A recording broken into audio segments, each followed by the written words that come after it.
great guy to work with. I dread the day when he, for whatever reason, can't go with me over there. He's a wonderful companion. We get along wonderfully well, and he's a wonderful asset to the project until that changes. The directors, the head directors really have come to appreciate his contribution to the work, and you are privileged to have Dr. Wheeler here on staff and faculty at York, almost at Harding. I'd like for him to be at Harding, but I think I might make some enemy here if I did that. But anyway, it's good to be with you. I appreciate very much the invitation to come and talk with you all through these several days. And the session that we will be chatting about, I've entitled it, "What Does This Have to Do with That?" Now, to set the scene a little bit so that you can maybe better understand the dynamics of this, I majored in Bible in undergraduate school. My father was a preacher from very early in life. I wanted to grow up to be like Dad. I wanted to be a preacher. And for 25 years after I graduated from Pepperdine, I was a full-time minister. That was my task. That was my job. And I loved it. I really did enjoy it. And but I began to see that there were some other interests that were sort of encroaching into this that obviously dovetailed with biblical studies. And I decided I wanted to pursue a degree in archaeology, biblical archaeology, not Mayan or South American or whatever, but biblical archaeology, because I could see that it had a value to contribute to our understanding of what's going on in the Bible. And of course, one of the things that would happen is that the people, when they became aware of my transition to pursue this, they said, "Wow, isn't it great how much archaeology proves the Bible?" Now, a certain degree at that point, I was sort of in agreement with that. But then once I got into it, it isn't so matter of so much how archaeology proves the Bible as it helps us understand what's going on in the Bible. Now, with archaeology, like with almost all disciplines, there are changing fashion ideas of what they think should happen. It fluctuates all over the place. But the text of the Bible is, don't misinterpret this, it's static. It doesn't change. It's there. And while our understanding of this may fluctuate a little bit, we still have a database from which to operate that serves as our point of reference. Now, for people who come along and they don't believe the Bible, then that, all that's out the window. But for those who are Bible believers, this is a static database from which to operate. But the theories of archaeology fluctuate. And so I'll admit there are times that as I run into things in the archaeological world, I have trouble figuring out how does this fit with the biblical text? And how am I to understand this? And there are some things I can't bring together. I haven't been able to figure that out yet. But there are a lot of things that dovetail that have really enhanced my understanding, enriched it, made it deeper and more profound. Most of the time it doesn't really change my understanding. As it does, it just enhances it and enriches it. And that to me is the more significant value of all of this. Now, in process, there are confirmations of understanding. Now, I mentioned this the other day, I forget where, I've spoken so many times recently, I forget where I was saying what. But Roland DeVoe, a Catholic priest who was in archaeology for years, was one of the original excavators at Qumran, Dead Sea Scroll community, once said that archaeology and the Bible should mesh. And that was his presupposition. And I would agree with him on this. And he said if it doesn't, one of three situations is in play. Either one, we're not understanding the biblical data correctly. Or two, we are not understanding the archaeological record correctly. And more often than not, we don't have all the data from the archaeological record. Or three, we're not understanding either one of them correctly. And I think that pretty well looks at the range of understanding.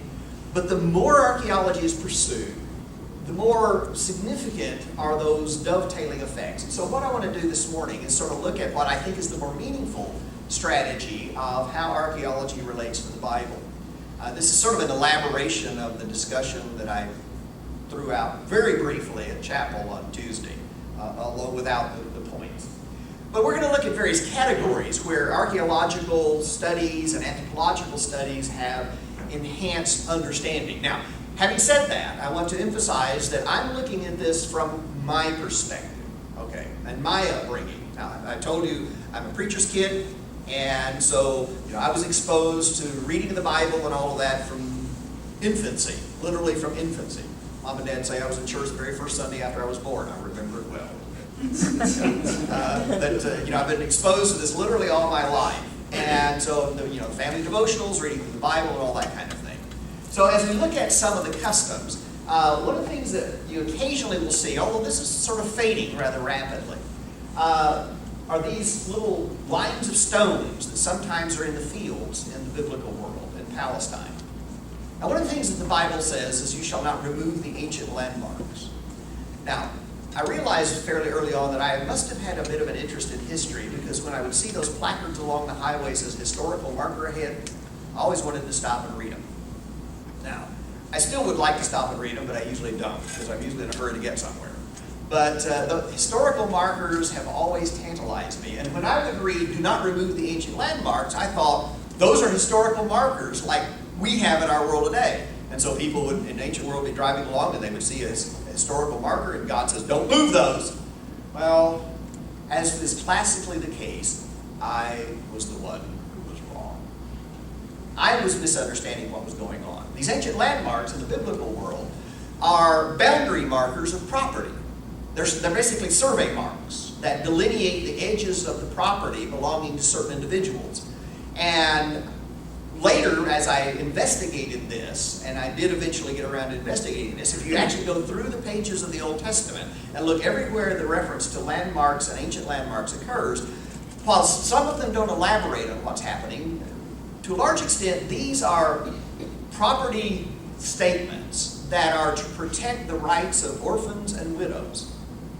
So that when the husband and father passes away, and of course they're sort of, the survivors are thrown into this lurch, how are they going to survive? Well, this was the means by which God is ensuring that they would have something to sustain themselves. Now, there are other criteria that are in the picture. But as you look at this, you realize that is not a very functional wall. This thing running diagonally across the field, it's only about 12 inches high. It's not going to keep any sheep or goat or anything out of anything. But it's a landmark separation from one property parcel and to another. Now, this one is a better example of what could be the problem. You have this sort of dotted line that goes across the field. Now, the one here would be difficult to move, but the one here, if somebody's dishonest, you go out there under cover of darkness, move these stones over, a few inches or a foot or so, and over a few months, if you do that, you've encroached into your neighbor and you've enlarged your own land holding and deprived them of theirs. And this is exactly the kind of thing God is concerned about.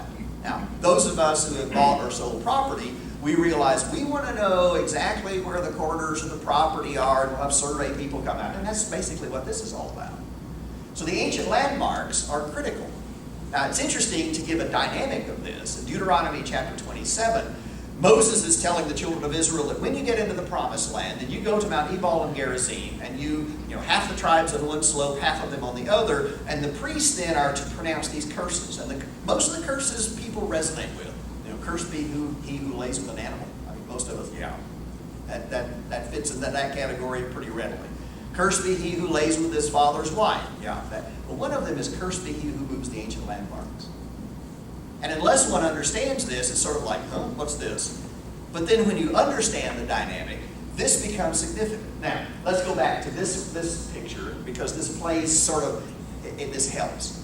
Remember in the book of Ruth, when Ruth comes back to Bethlehem, or comes to Bethlehem with Naomi when she returns, chapter 2, they're in a crisis mode. They have to sustain themselves. And the Bible talks about Ruth goes to, and it's interesting how this is phrased, that part of the field that belonged to Boaz.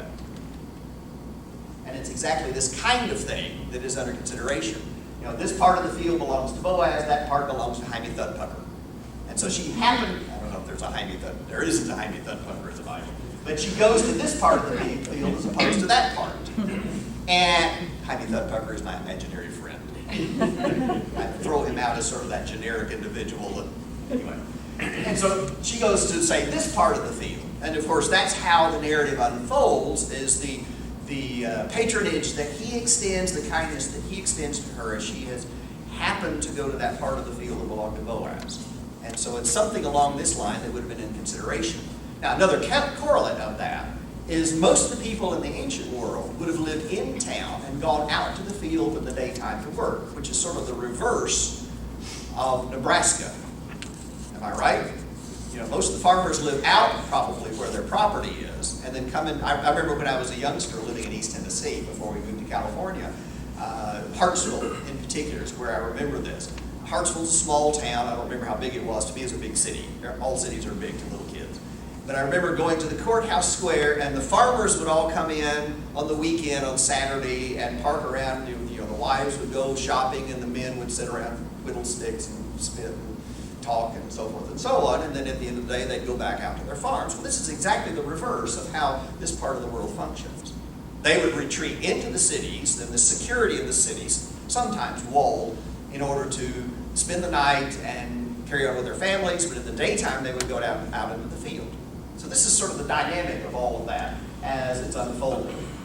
Now, another passage that I misunderstood as a youngster, and again, it was colored by my experiences in East Tennessee. We would travel around in East Tennessee, again, Dad being a preacher, you know, gospel meetings and all that kind of thing. And we would go with him, and occasionally there would be a reference to a fire tower. And I always wanted to go climb a fire tower, you know, up above the trees, looking over the horizon and everything else. And then when I would read the Bible and talk about a man buying a field and building a watchtower in it, I always thought of a fire tower. I thought that's what they were for. Well, in reality, that's not what these are for.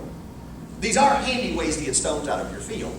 And there are a lot of rocks in the field over here. There's a story, I'm going to tell the story, and there's a story in some of the Arab communities, I'll phrase it that way, in some of the Arab communities where sort of the story they tell their children to explain things. Okay, I'm not suggesting that this is, you know, their gospel or whatever, but the story is that in the beginning when God created the world, he gave a giant 2 bags of rocks to distribute evenly over the face of the earth, and he got to the Middle East and tripped and spilled one of them. And that's why there's so many rocks in that part of the world. There's only 1 bag of rocks to distribute in the rest of the part of the world. Well, it seems like that when you're traveling around. There seems to be rocks everywhere. But it's one convenient way to build these little terrace walls, but then they would use them to also build the watchtower. But the watchtower, Isaiah 5 and Matthew, both of them parables. The purpose of the watchtower is to post someone in this in time of harvest to protect against theft. Now again, that says something about human nature. Now, when I say human nature, I don't mean to imply that everybody is a thief, but there's enough dishonesty in society that we have to be protecting ourselves against encroachment. And I find this interesting because my son-in-law raises alfalfa in Southern California. And it's really interesting when they bale their hay. And it's very, very valuable hay in this case. It's primarily for dairy cattle. And when he bales the hay, he becomes very paranoid that somebody's going to come and steal the hay bales. And so he'll post people out there to make sure that the crops are protected and everything else. And I'm thinking in terms of this kind of thing. And of course, Jesus tells a parable in the Gospel of Matthew relative to that. So that's a good example of a watchtower. Now, another item that particularly the younger people are not so accustomed to. I'm really curious many times about the students at Harding. I don't think they often know where bread comes from, other than Walmart, in a plastic bag. Most of you are certainly familiar with all of this, but this is a threshing sledge from the ancient world. It's standing on its end, leaning against the wall, and you have these 3 boards that are tied together. You can see the connecting board in the background. And then there are these holes drilled into the bottom of this and pieces of flint jammed into the hole. And this is a threshing sledge designed to separate, of course, the grain from the chaff. And here's how it works. They'll drag it around the grain that is scattered around on the threshing floor. And eventually then you're left with this strange concoction that nobody would want to eat. So you want the grain, but you don't want all the stalks. Now, I realize a lot of people freak out if they see a piece of grass floating in their cereal in the morning. I've learned to live with it. I've worked in Israel. But, you know, I don't want to eat a mouthful of grass and straw and all that kind of thing. So what they will do then is they will winnow it.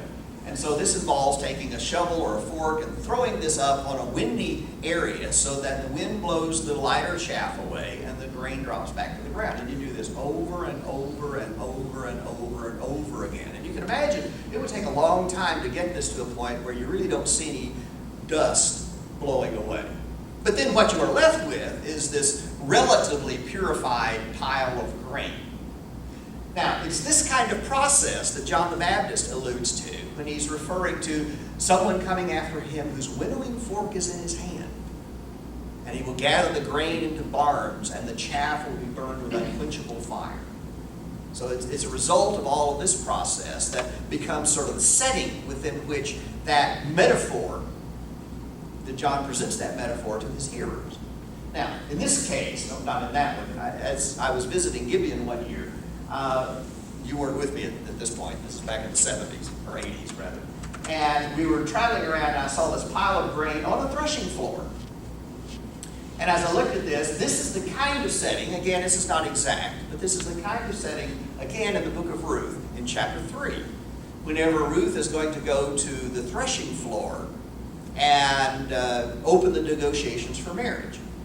Now, what I envision happening, and there's enough in the narrative to see this, Boaz, by the way, is basically staying there overnight to protect his crop against theft, okay? And I picture him taking a blanket and sort of tossing it down on the grain and then nestling in here sort of like a select mattress to get everything right. And then he falls off to sleep, and then here comes Ruth, and she begins the negotiations for the marriage. Well, it's a scene similar to this where that would have occurred. And you can begin to sort of envision all of this as you are familiar with the drama and the dynamics of the process. So a lot of times archaeology and anthropology and other can help us better understand what's going on in the biblical world. As we were leaving that site at Gibeon again, we were driving along and we saw this roof that is down here and this stuff drying on top of it. I immediately thought of Rahab, taking spies up to the roof and hiding them under the flax that's drying on the roof. Now, again, when I was a youngster, that never really made any sense to me, because I always was thinking in terms of a pitched roof like this. You know, why would she have anything up on the roof like that? It would fall off and slip off and everything else. And so I was wrestling with that, but again, sort of classically the case, I was the one who was wrong. My students like to tell me that now and then. You're the one. Anyway. But I was the one who was wrong. I had to modify my thinking. But there's an interesting passage in the book of Deuteronomy where God says, when you build a house, you shall have a low wall around the perimeter of the roof to prevent people from falling off. Now you stop and think about that. That's a building code. Now, I don't know if there were building inspectors to go around and make sure you had the low wall around the perimeter of the roof, but it nonetheless there was a liability factor that was there. And we do certainly have from other cultures in the biblical world liability laws that are there. Now, how well they're enforced, inevitably with law, that is often the question. But this is sort of the scene. This also helps explain the narrative in David's life when he's on the roof and he happens to see Bathsheba. A lot of times students will read this and they'll think that he's a peeping David up on the roof, looking around for somebody taking a bath or something. But that's not the way to understand that. He has sort of reclined, sort of a siesta kind of thing to mix the cultures up. He's slept and he's gone out on the roof on sort of the cool of the afternoon, and he happens to see, I don't think it's a calculated thing, he happens to see Bathsheba. Now, at that point, he should have turned around and gone back in and said, but that's where the problems start to unravel. But it, again, would be a situation similar to this, where that would have unfolded. Then there's technology in the ancient world. I'm convinced that the people in the ancient world were just as sophisticated in dealing with their world, given their challenges of power access, as we are. Now, having said that, let me propose this. How many of you know how to make electricity and have done it? Now, most of us would be a bit of a loss on that.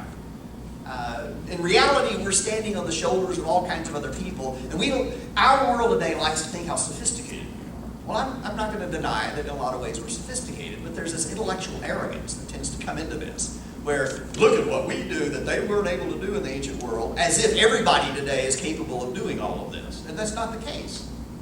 We are benefiting from what others have done through history and as individuals in our modern time. But the technological world of antiquity was was really quite significant and profound.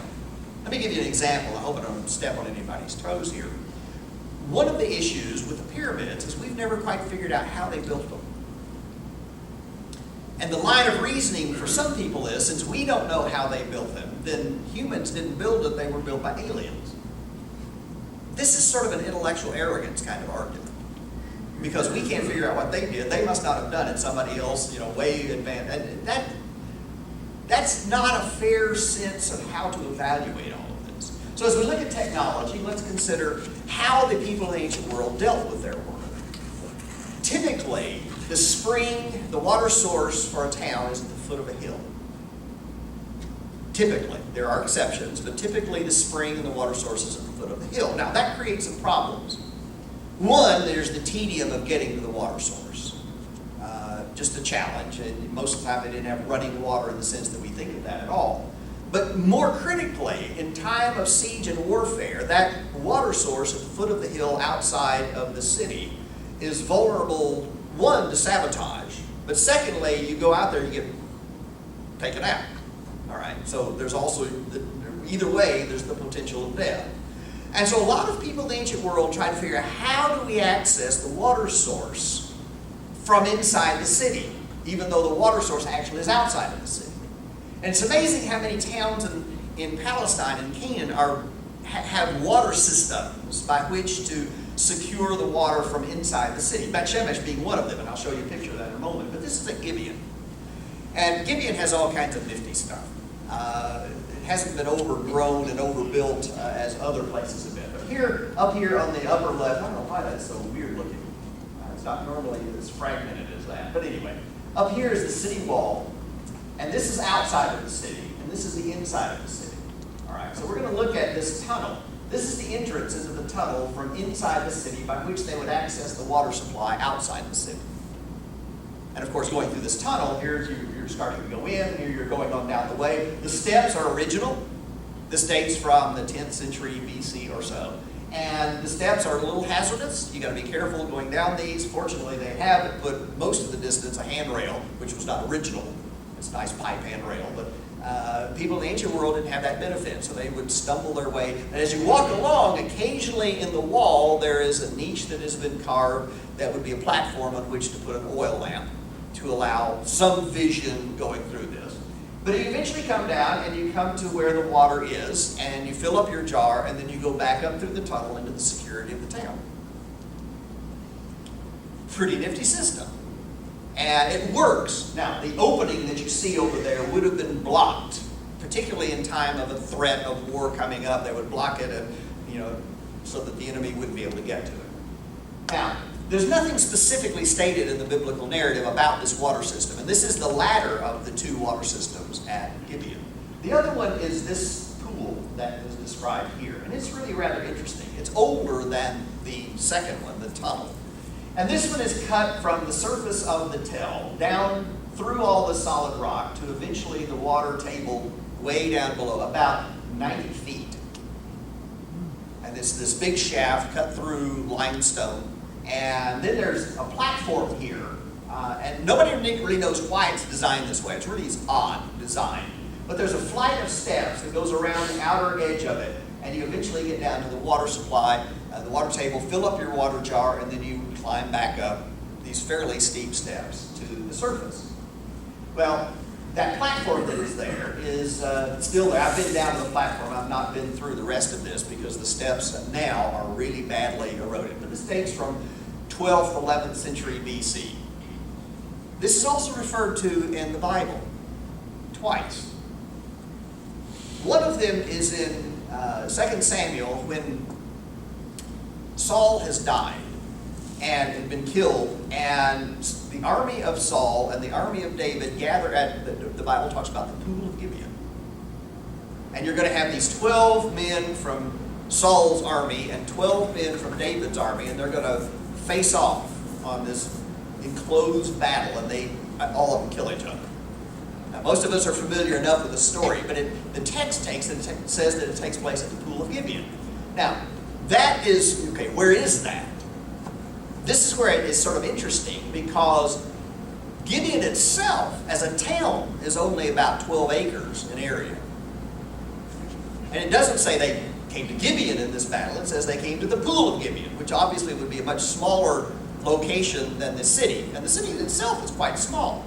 So somehow this plays into that narrative. The other references in Jeremiah is simply a geographic reference point as they're moving along. So it raises the question, okay, how does the pool of Gibeon play into this? And I don't know for sure, but I'm inclined to think that the 24 guys are on that platform. Here's a picture of me standing on that platform as sort of an arena. They're thrown into the arena, they're forced into close hand-to-hand kind of combat, and they end up all killing each other. Now that's merely my opinion. I don't really care whether you buy into it or not, and I'm not going to force it on anybody.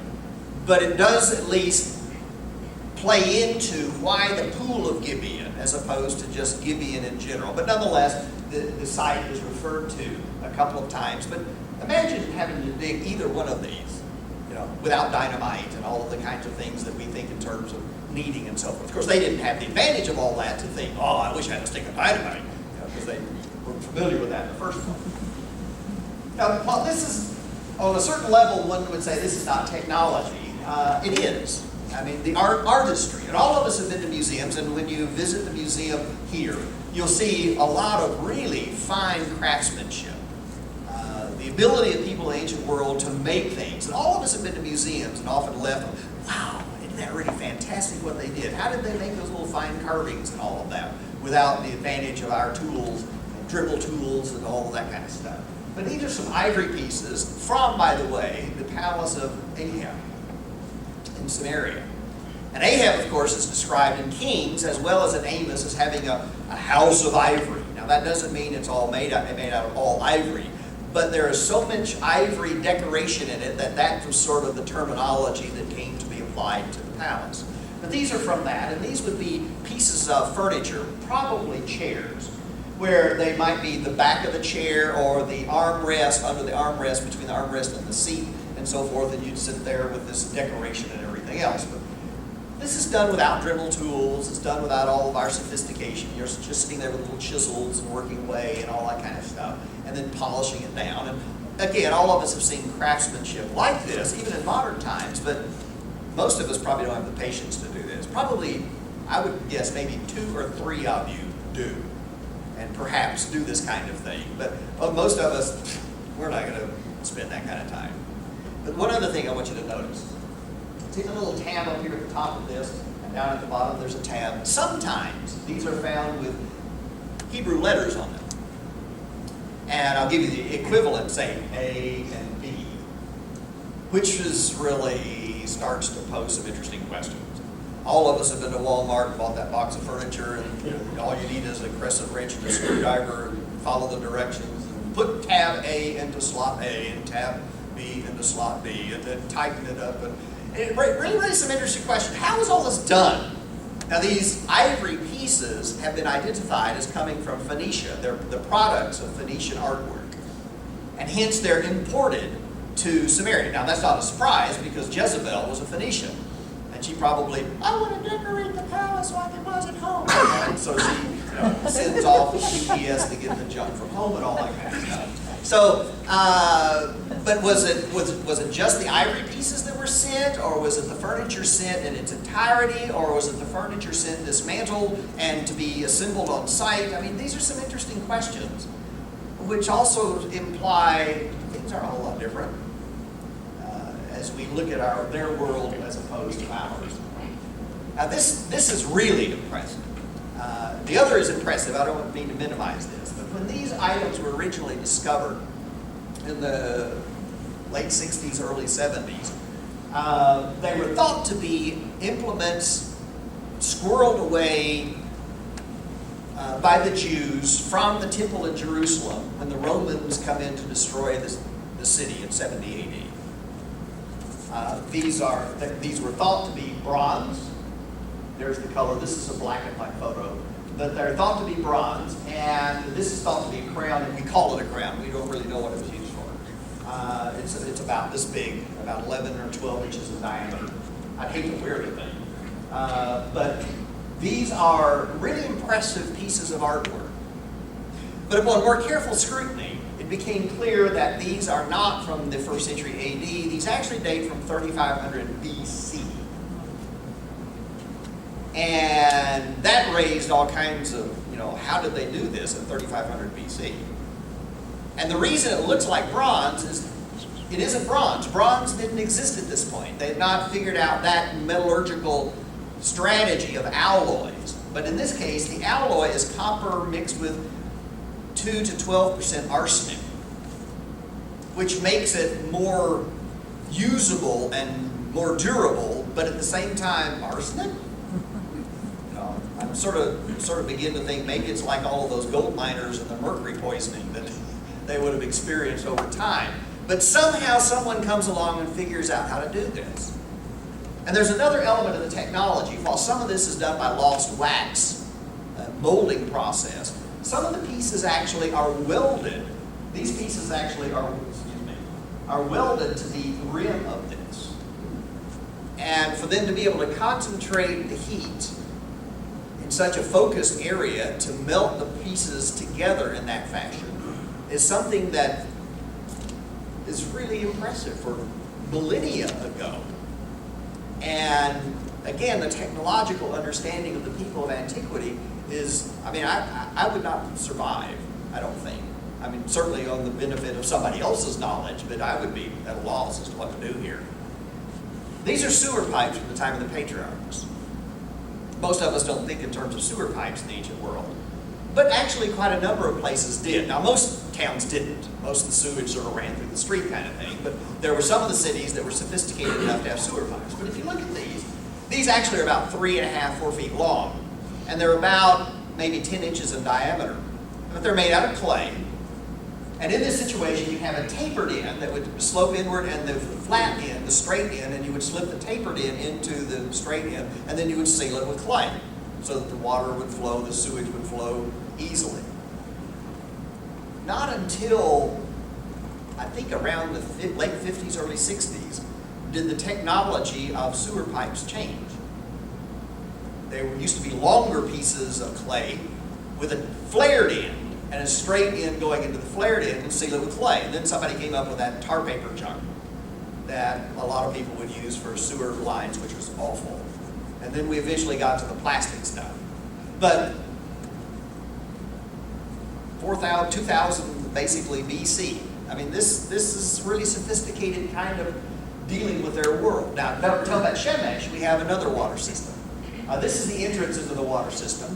That you can actually go down these flight of steps, you make a right-hand turn, and you go into the interior. Here's a cutaway drawing of the cistern as it may be seen. I don't want to go into the technology of all of this, except for one point. The cross shape that you have here, there's no reason to infer it's symbolic of anything. It appears to be simply an engineering structural design to prevent the roof from collapsing, certain limited span that you have that would hold up and everything else. But inside this, this had to be lined with plaster in order to keep the water from seeping into the softer limestone. Otherwise, you'd run the risk, fill it up, and it would leak. Okay, and you would not have the water. And this system was taken out of use about 635 BC at the hands of the Assyrians. And it remained buried until 1992 AD. Okay. And the Svi and Shlomo come along and they're excavating this. And one of the things that's really fascinating is plaster still clings to the interior walls of this.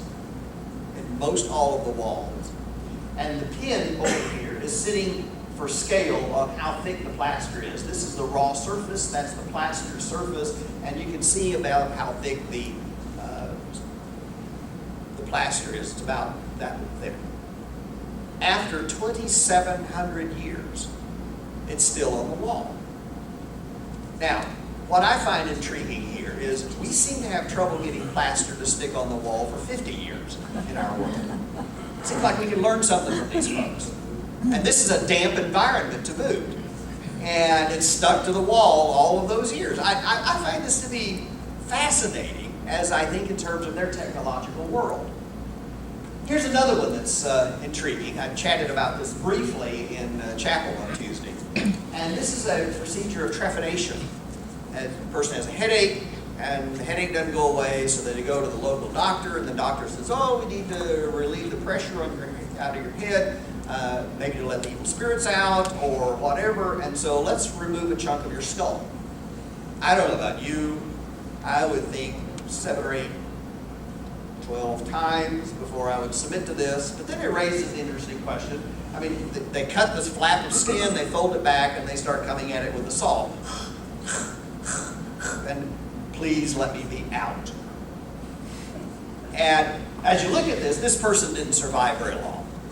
And we know that by how crisp the cut marks are. They've not grown back. But there are examples of trephination that have been found where the skull has totally grown back and the person survived for quite a lengthy period of time, if not for years, beyond the surgical procedure. Now this raises a question to me. Okay, what do you give the person as they're undergoing this procedure?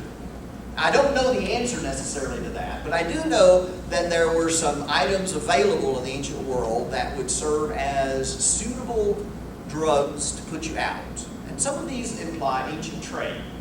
Now this is what is known as a bilbil. I happen to have one in my collection here, and this is a classic bilbil. This dates from about 1350 BC, the 14th century. And Dr. Wheeler has a couple of these in his collection that at least tomorrow will be unveiled, and you can see them. We'll see it this afternoon? Okay, good. I was hoping I was sort of the preview, watching the movies on November 21st. No, anyway. But this is a bilbil. And we don't know what they called it in the ancient world. We call it a bilbil, and this is true. We call it a bilbil because if you fill it with a viscous liquid and pour it out, it goes bil, bil, bil, bil, bil, bil, bil. I didn't do this, okay, but that's the rationale, which is sort of bizarre. But as you look at the pictures up here, and as well as this actual example, and I noticed on yours the white lines exist, at least on one of them. Is it on both of them? Just one of them. But the white lines that you see here, and then the ridges that are on this one, and the little ridge collars that are there, and the white paint that is on the collar and the neck of it. This one doesn't look like a cluster, but it has the same kind of thing. But an archaeologist came along, and one of the big questions is, what's this used for? And one archaeologist came along and says, if you turn it over and look at it like that, it looks like an opium poppy. And in order to get the opiate derivative out, the people have to slice that, and the goo oozes out. Goo, technical term, all right. And the goo oozes out, and you collect that, and that is the opiate base that serves as the base from which whatever is done. And everybody sort of looked at him and says, yeah, you've been smoking it too. And so eventually, somewhere down the line, somebody comes along and they test some of these. And I'm going to phrase this very carefully. Some of them, according to the reports, actually did have residue result of opiate derivatives inside them. Now, not all of them do, in all fairness to some other tests. But it's a tantalizing point, and these come from Cyprus. And they're shipped around in the ancient world. And a lot of these are found in Israel, ancient Canaan, and so forth. And we found quite a few of them. Actually, that collection right there, all of those are from Tel Bet-Shemesh. And these have been tested, and these do not show evidence of opiate derivative inside. But some of them in other tests have. But this is sort of a trade connection. Now, apparently they don't grow opium in Canaan, but it comes from other locales. And people in the ancient world learn about the access to those. This is an iron oxide copper ingot from a shipwreck. I went to the University of Arizona and preached at a congregation near Tucson at a copper mining town where they mined copper and they smelted copper. And I showed this picture, and it was really interesting to watch everybody in the audience sort of perk up and they say, this is almost exactly the same way we ship raw copper now. It doesn't have the little flares on this end, but it has the tabs to hang on racks inside the rail cars to ship them off to other locations for finishing and all that kind of thing. And nothing has really changed here. Just the sort of some refinement. Now, And Tel Migneh, Ekron, the Philistine side of Ekron, is where I actually began excavating in 1985. And there are a lot of olive presses that have been found. Now this is a classic, this is in situ, everything is here the way it was found. And what you have is the crushing basin in the middle where the olives would be put in here, and then there would be a stone about this big around and about yay long. They put it in there, roll it back and forth, and crush the olives and break the holes apart. And of course this is going to get all oily mess and everything else. And they take that mass and put it in sort of like burlap bags, and they would stack them up on each of these on the sides. Now, there would be a wall in the back with a big beam extending from the wall this direction, like we have here. And there are the burlap bags, there's the press, and the counterweight to press the oil out, and it would ooze down into the basin. And they'd fill that basin with hot water, lifting the oil up, because oil is lighter than the water. And then they would fill the jars that are next to it to be prepared to ship off to wherever. Now, with neutron activation, which is a very highly specialized study of ceramics, these store jars, some of these store jars have been found as far away as southern Spain, which is several thousand miles from Canaan. Again, the understanding of trade connections over long distances. Ekron became an industrial production of olive oil. And the estimate capacity of production at Ekron was 1.1 million quarts of oil a year. I mean, that's a lot of oil. And you're talking about a procedure that lasts only about 2 months in order to produce this, because otherwise the olives are growing, and you got to harvest them and then process. I mean, this is mind-boggling. This is a specialized industry that's going on here at Ekron, which is just a few miles removed from us at Bet-Shemesh.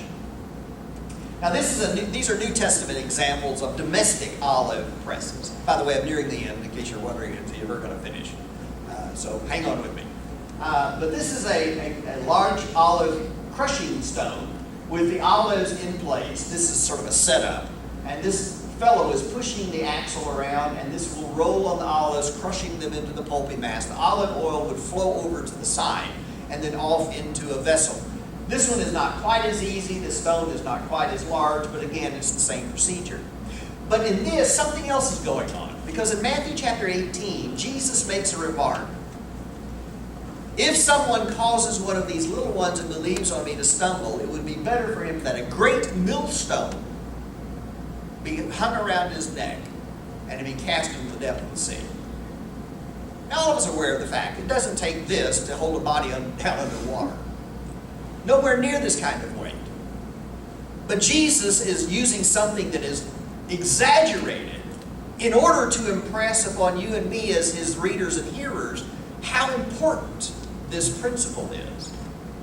I mean, most of us would never want anything like this to happen. And this should make us sit up and take pause as we look at the drama of his imagery in this statement and declaration. And again, this is one of those cases where anthropology and archaeology helps us better understand. It doesn't change our understanding, but it enriches it in significant proportions as this unfolds. Then there's government. Archaeology can give us some insight into government. These are some ceramic jars that were found in Tekoa. And in the excavation, these were seen to be filled with pieces of silver. And on the sides of the vessels, it says, fifth. This is not Jack Daniel or Southern Comfort. This seems to be a tax base that is under consideration. And the silver would be collected, and it's thought that it was collected and taken to this building to be held in reserve for the government official to come along and take it to Jerusalem. But the city was destroyed before it ever happened. Well, can't escape death and taxes. And that seems always to have been around, and people in the ancient world had to deal with it as well. And you recall even in the narrative of the death of Solomon, whenever Rehoboam is negotiating whether the 10 tribes are going to stay on league with him, and they say, lower the taxes and we'll stay with you. And he stupidly says, no, I'm going to raise them. It sounds very political. I'm not going to go any further in all that. All right. Then there's religion. And occasionally archaeology will have some insight into what's going on in religion. And this one is extremely interesting. obviously, as we look at this, I think you can see this is a baptistry. It's in the shape of a cross. You can see the steps, and here's another picture of it from sort of up above. The steps come in on both sides, and the person would be immersed in the cross piece. But what is particularly surprising here is where this baptistry is. This dates from the 6th century, the 500s AD. And this is at a location in Israel where the rainfall on average is about 3 or 4 inches a year. And this raises an interesting question. If it were the case that baptism were understood to be immersion, sprinkling, or pouring, any one of the three, why would they use immersion in an area where water is so scarce? Now that's not proof, but it certainly pushes the issue in a direction. And I find this to be a tantalizing kind of insight that exists. Now, from this point on, there's going to be a change in direction where sprinkling and pouring become more common. But immersion was the at least preferred mode at this point. Then there's the Dead Sea Scrolls, and most all of us are familiar with them. This is a picture of Cave 4, where a lot of the fragments were found. The discovery of the Dead Sea Scrolls was extraordinary, no question about it. Here's one of the jars with a lid on it, and inside of which were some of the scrolls. Here's a picture of the commentary from Habakkuk. And as you look at this, most of you can't read through this, which is fine. That's not what I'm after. But I do want you to notice something. At 2 locations, the style of the letters are different. And I trust if even if you can't identify what's going on, you can recognize those are different kind of letters than the rest of it. Can you see the difference? Down here, it's a little more pronounced, the differential.